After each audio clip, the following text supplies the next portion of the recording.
So I don't know if you've noticed lately, but I've been doing a lot of reviews. So I've decided to recruit my 15-year-old leopard gecko to handle this next one. So Elsie here loves to dig, she's incurably curious, and even though she is a bit clumsy from time to time, she always lands on her feet. She's gonna make for a great reviewer, and I can't wait to share what she has in store with you. So let's take a closer look.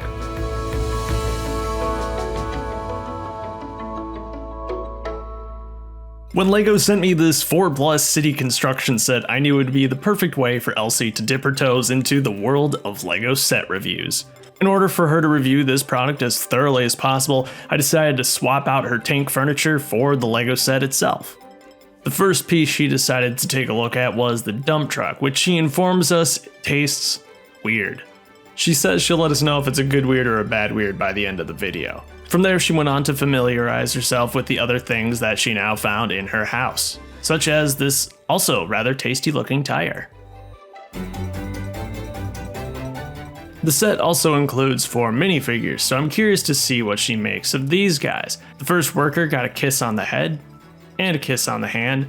The second worker was not so lucky. Our first fatality in this review. He will not be the last. Elsie also wanted to make a note that the water in her tank was surprisingly more wet than usual, unacceptably so. And it's in this fit of rage with the wet water that we experienced our second fatality of this review. 2 down, 2 to go.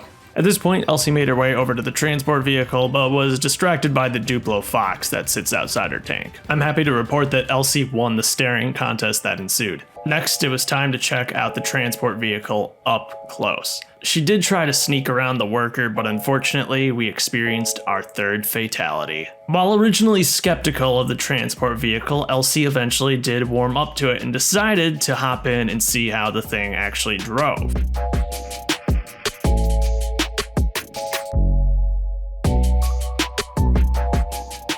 Unfortunately, turning the wheel with her tongue actually didn't move the wheels, and she was surprised to find there was an invisible wall at the front of the vehicle, which was really disappointing. Despite these glaring issues on the part of the designer, Elsie was still very impressed with the size and the loungeability of the vehicle.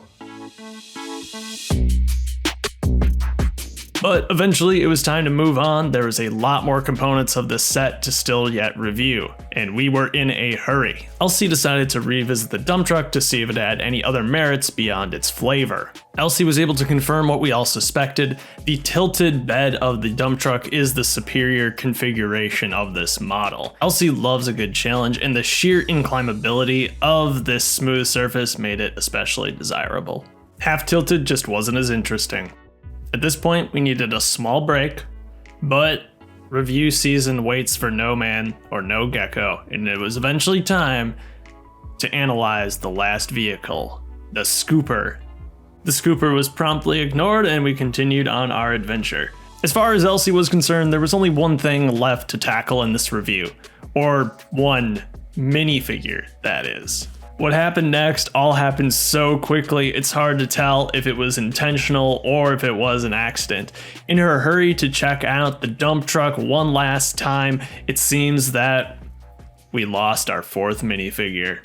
Being 15 years old herself, Elsie understands that she is not the target audience for this set and is therefore willing to grant it some leniency.